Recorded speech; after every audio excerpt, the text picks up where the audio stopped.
tranchant montre que Dieu parle avec puissance et précision pour toucher l'âme et l'esprit de l'homme. Alléluia. J'ai dit que ce moment de jeûne et prière là, c'est puissant. Nous sommes au moment de transformation spirituelle. Et nous sommes à notre deuxième semaine de combat spirituel. Combat spirituel, là, c'est pas forcément les prières. Non, c'est la parole, c'est parole contre parole. C'est la parole de Dieu. Quand elle exerce comme il se faut, comme il se doit, là, elle agit. Sans que tu as fait des tapailles, des prières, des jeûnes et prières. C'est important parce que tu te purifies. Ça seulement, c'est important.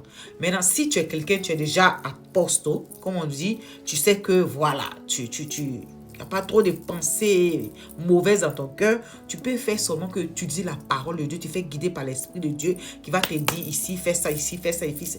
Mais quand tu sais que voilà, tu as eu des moments un peu comme ça, tu peux prendre un moment de mise à part, jeûne, tu peux faire un jeûne de 2 jours, 3 jours, ça dépend de toi. Moi, j'ai fait 21 jours parce que c'est ce que je me suis programmé de faire. Voilà, je vous ai partagé parce que j'ai senti qu'il y a des gens qui doivent le faire. Donc, je l'ai partagé pour ça. Alors, donc, revenons à notre discours. La parole de Dieu, elle est puissante. Elle est comme un feu. Jérémie dit, elle est comme un marteau qui vient casser tout ce qui était bloqué. La parole de Dieu fait ça. Et aujourd'hui, je vous ai parlé d'un acte prophétique que nous allons faire. Nous allons aller dans l'Ancien Testament et aussi aujourd'hui à partir de jeudi là jusqu'à dimanche là, nous allons prendre toujours une parole puissante et puis nous allons faire un acte prophétique avec le sang de Jésus. Mais aujourd'hui nous allons voir Exode 4 si je ne me trompe pas verset 9. Allons voir, je ne me souviens pas. Exode 4 verset 9 dit: s'ils ne croient même pas à ces 2 signes et n'écoutent pas ta voix, tu prendras de l'eau du fleuve, tu le répandras sur la terre. Et l'eau que tu auras pris du fleuve deviendra du sang sur la terre.